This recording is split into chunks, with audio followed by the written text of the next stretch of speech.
Hai semua, jumpa lagi di Embut Film. Kali ini saya akan membahas film yang sedang panas-panasnya dan salah satu pemainnya adalah Joe Taslim. Jadi film ini akan menceritakan seorang petarung jalanan yang menyelamatkan dunia dari ancaman makhluk yang lain. Penasaran gimana ceritanya? Oke, mending langsung kita mulai alur filmnya. Let's go!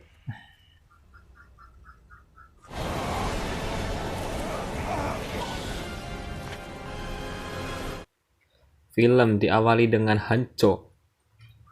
bukan, Hanzo Hasashi di Japanese tahun 1617 dengan anaknya sedang mengambil air di sumur yang cukup jauh dari rumah. Anaknya yang kecapean memilih menemani adiknya saja. Hanzo pun memperbolehkannya, lalu ia melanjutkan mengambil air di sumur dan tampak tompel naga di tangannya. Sementara itu, istri Hanzo masuk ke rumahnya karena bayinya menangis. Tak disangka olehnya, hawa di dalam rumah terasa sangat dingin. Tiba-tiba pedang membelah pintu rumah dan darah korbannya pun mengalir.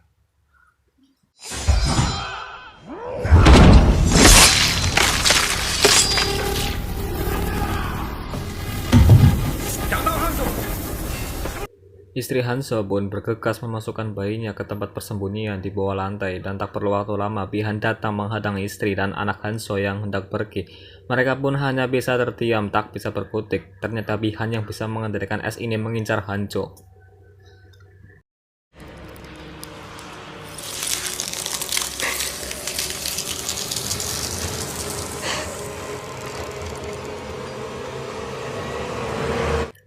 Hanzo yang sedang mengambil air mendengar istrinya berteriak.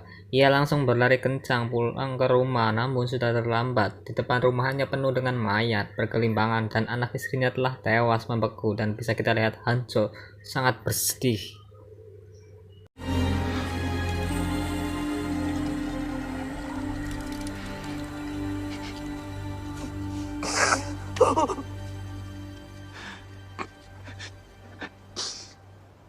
Tidak habis itu, dari belakang para pengikut Bihan dan kawan-kawan telah mengepungnya. Hanzo pun langsung membantai mereka dengan mudah karena musuh semakin banyak. Ia mengambil kunai milik istrinya yang lalu diikat dengan tali dan mulai mengayunkan kunai tersebut dan membunuh semua musuhnya hingga tersisa Bihan saja. Dan setelah itu, ternyata Bihan telah menunggu Hanzo sambil duduk bersila di atas batu. Bihan berkata bahwa ia akan memusnahkan klan Shirairyu beserta keturunannya. Hanzo yang sudah tidak bisa membendung amarahnya langsung melempar kunainya dan pertarungan pun dimulai. Pertarungan pun bersambung dengan sengit, di mana Bihan sempat melepaskan senyuman yang tentu saja membuat Hanzo semakin murka. Meski kemampuan mereka seimbang, namun nasib apes ketimpa pada Hanzo yang dimana kunai Hanzo tersangkut di pohon dan Hanzo yang telah terjatuh dengan mudah ditusuk oleh Bihan dengan kunainya sendiri di dada kanannya.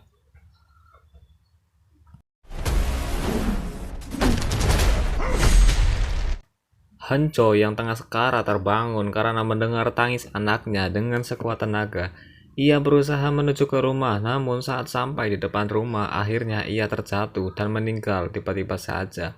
Muncul kobaran api yang menghanguskannya dan hanya menyisakan kunainya saja. Hujan pun turun bersamaan dengan turunnya si dewa petir ke rumah Hanzo. Dia membawa pergi sang bayi dan kunai milik Hanzo. Dan ribuan tahun telah berlalu, bumi pun akan hancur jika sekali lagi kalah turnamen. Outbot akan menguasai bumi, tapi ada ramalan yang meramalkan para juara dari bumi akan disatukan dengan kebangkitan darah Hanzo. Seorang petarung jalanan tampak sedang dibantu anak istrinya untuk bersiap-siap baku hantam. Saat baku hantam, Cole hampir saja menang, namun tanpa diduga musuhnya dapat membalikkan keadaan dan memaksanya untuk menyerah. Di tempat lain di Outbound, Bihan menemui pimpinannya Sang Xiong yang sedang gundah gulana takut akan ramalannya ada. Dia pun menyuruh Bihan untuk ke bumi dan membunuh para jawara bumi, dan perlu diketahui bahwa kini Bihan telah berubah jadi Sub-Zero. Lagi-lagi dia melihat penampakan Hanzo, tapi ia belum mengerti siapa sosok tersebut. Ia lalu menemui anaknya yang telah membuat gelang kembar untuk dipakai berdua. Saat hendak pulang, tiba-tiba Jax mendatangi mereka. Ia mengkritik pertarungan Cole dan bertanya dari mana ia mendapat herpes bentuk naga di dada. Anaknya menjawab bahwa itu adalah tanda lahir. Sampailah Cole sama keluarganya di sebuah warkop. Mereka terkejut dan terheran-heran ada salju di musim panas. Dan seperti yang kita duga, Sub-Zero datang. Ia menjatuhkan es batu sampai warkopnya hancur. Untung saja, Jax dapat menolong mereka menggunakan mobil dan memberitahu bahwa ada orang yang akan membunuh orang dengan herpes naga di badannya, termasuk Jax yang juga punya di perutnya. Tak disangka Sub-Zero telah menanti mereka di ujung jalan. Jax meminta agar Cole pergi mencari Sonya Blade, sedangkan Jax akan melawan Sub-Zero.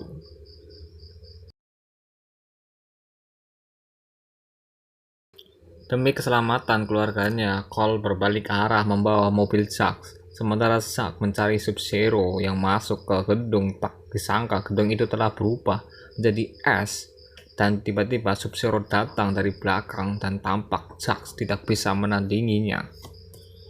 Zack berusaha melawan dengan menembakkan senjata dan peluru yang baru saja melesat dan dengan mudah dibukakan oleh Sub-Zero. Hingga akhirnya ia membekukan kedua tangan Zack sampai pecah dan terjatuh dari lantai atas menabrak konstruksi.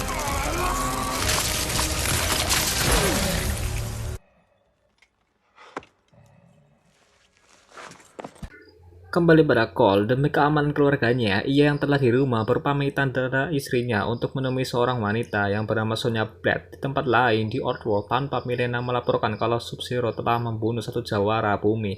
Namun yang satu lolos, Sang Yung pun mengarahkan Reptilian Suit untuk membantu Sub-Zero. Cole telah sampai di alamat yang diberi oleh Jack. Ia pun langsung dikirim masuk, tapi tiba-tiba ada seorang wanita menyerangnya. Cole bergegas menuju naganya, dan kita tahu dialah Sonya Blade. Kemudian ia mengajak Cole masuk.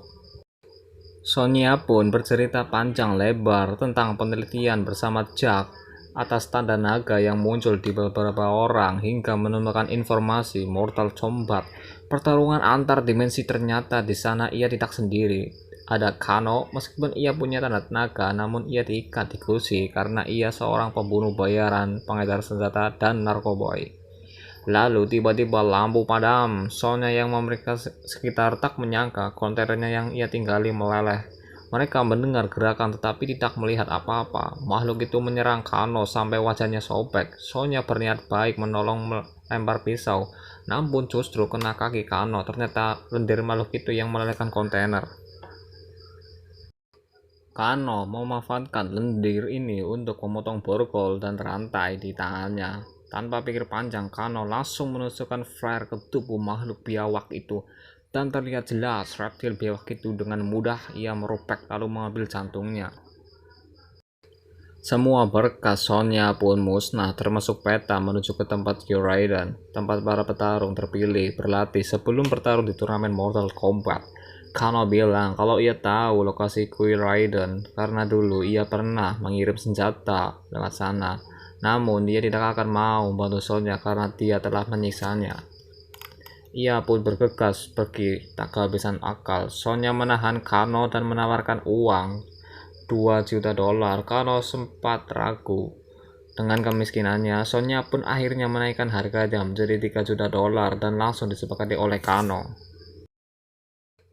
Berangkatlah mereka menggunakan pesawat, kemudian dilanjutkan dengan terjun dan jalan menyusuri gurun. Sudah sekian lama mereka berjalan mengikuti arah Kano, tapi tak kunjung sampai. Beruntung, akhirnya mereka berjumpa dengan seorang pria yang tiba-tiba menyerang Kano dengan bola api. Dia adalah Liu Kang. Ia salah satu jawara dari bumi bertato naga. Mereka pun akhirnya diantar ke kuil Raiden dan sampailah mereka di kuil Raiden, dan di sana terdapat banyak mural sejarah Mortal Kombat dan Cole menemukan mural yang mirip dengan penampakannya selalu mengganggunya. Ternyata Zack juga ada di kuil ini. Beruntung ia masih hidup walau ia belum sadar dan tidak memiliki tangan. Mereka pun akhirnya masuk ke ruangan Raiden kecewa melihat para jawara terpilih karena tidak ada yang dalam kondisi siap. Bahkan salah satu jawara yaitu Sonya Blade tidak memiliki tanda naga. Hari pun menjelang sore, Liu Kang yang sedang tapak dikejutkan oleh kehadiran Sub-Zero. Ia pun kewalahan menghadapinya. Untunglah Kung Lao datang untuk membantunya dengan topi besi. Namun tak disangka ternyata para jawara Outworld yang lain termasuk Sang Sung datang ke kuil itu. Raiden dan para jawara bumi berkumpul menghadang pasukan Outworld. Raiden yang sadar bahwa pasukan belum siap segera memasang pelindung petir agar Sang Tsung dan pasukannya tak bisa mengganggu mereka, dan pasukan Outworld pun akhirnya pulang. Liu Kang menjelaskan kalau kekuatan super terbentuk dari Arcana yang muncul bagi pemilik tanda naga. Tanpa Arcana akan sulit dapat menang melawan petarung lain. Dan latihan mereka pun dimulai, tapi Liu Kang menyuruh Sonya Blade untuk menyingkir dari arena karena tidak memiliki tanda naga. Sonya pun menghampiri Jax. Akhirnya setelah sadar dan kini ia memiliki lengan robot, ia pun harus terus berlatih menggunakan lengan barunya. Ditemani Sonya, sesi latihan dimulai, namun sayang berhari-hari mereka berlatih namun hasil mereka sangat tidak memuaskan. Dan tibalah di suatu malam saat mereka makan malam bersama Kung Lao dan Liu Kang yang terus membuli Kano karena sangat buruk saat berlatih dan sombong. Kano yang dipancing emosinya, dan siapa sangka ternyata arkananya muncul berupa laser dari mata kanannya. Beda nasib dengan Cole yang tak kunjung mendapat arkananya. Raiden pun mendatangi Cole dan memberitahu tanda itu diturunkan dari leluhur Cole yang bernama Hanzo. Namun setelah melihat kemampuan Cole, Raiden menyuruh Cole dianjurkan untuk pulang saja. Dia dikirim dengan petir Raiden dan salah satu pasukan Outworld datang demi menemui Kano. Dia pun terus memanas-manasi Kano agar mau bergabung dengan Outworld. Ia pun juga ditawari akan dapat jatah besar bila Outworld bisa menguasai bumi. Tentu saja Kano menerimanya. Dengan bersemangat, Kano menembakkan laser dan merusak patung naga, dan bersama dengan itu perisai buatan Raiden pun menghilang. Dan tak berselang lama pasukan Outworld bersama dengan Kano datang ke kuil Raiden, dan di tempat lain Prince Guru Monster bertangan 4 ini menghampiri rumah Cole. Dengan sekuat tenaga, Cole berusaha melawannya hingga ia pun terpojok. Istrinya pun membantu mengalihkan perhatian, namun kini gantian istri dan anaknya terjebak di dalam mobil. Mengetahui keluarnya dalam bahaya, Arcana berupa armor emas pun muncul dalam tubuhnya. Ia pun akhirnya bisa menandingi kekuatan Horo dan dapat membunuhnya dengan mencari-capik dada dan menusuk matanya.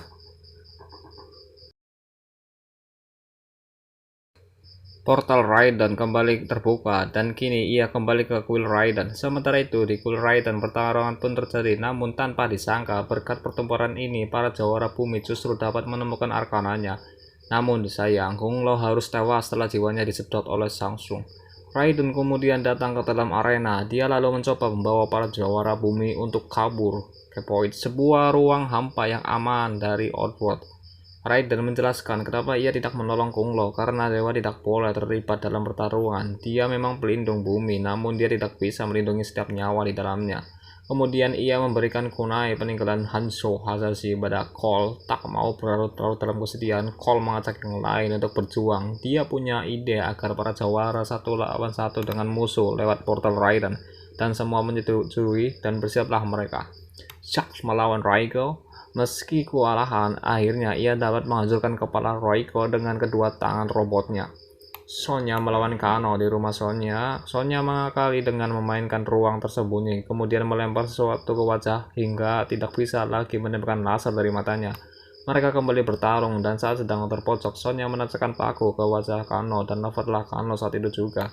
Alhasil, logo naga kini berpindah ke dalam tubuh Sonya. Liu Kang menendang kabal hingga terlempar di dalam kubangan, lalu mengeluarkan naga ada api dari lengannya untuk membunuh kabal. Cole bertarung melawan Milena. Tampak Cole sangat kewalahan dan tiba-tiba muncul Sonya. Dia langsung menembak Milena menggunakan laser di tangannya hingga perutnya bolong. Sementara itu, ternyata Sub-Zero mengambil anak dari istri Cole. Ia pun bisa teleportasi menunjukkan gelang anaknya pada Cole dan bergegas pergi.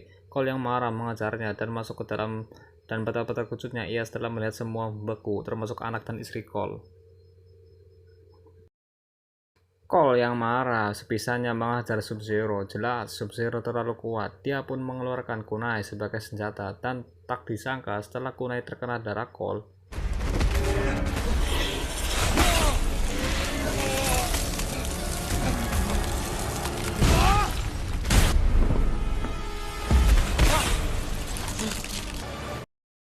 Hanzo datang, namun kini bernama Scorpion. Pertarungan dua ninja terkuat pun dimulai. Pertarungan berlangsung sangat sengit. Cole terus membantu Scorpion bertarung hingga akhirnya Sub-Zero kewalahan.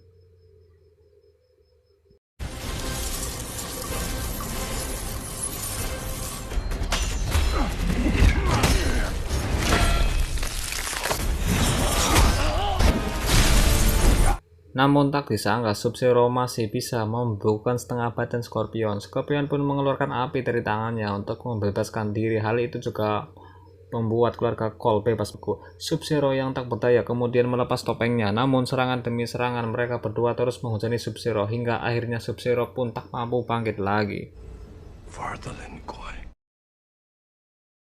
Saat Sub-Zero diam tak berdaya, Scorpion membuka topengnya lalu mengeluarkan api dari mulutnya untuk membakar mangsanya.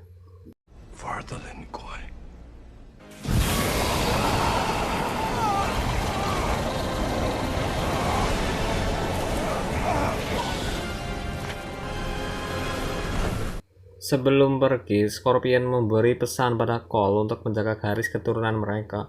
Raiden dan pasukan bumi yang lain, mereka pun terkejut melihat Sub-Zero yang telah tewas. Tak disangka siang itu Samsung pun datang. Dia bilang bahwa ia belum kalah dan akan datang lagi dengan pasukan yang lebih banyak. Ia pun pergi bersama dengan hilangnya para jawara masuk ke portal yang ia buat.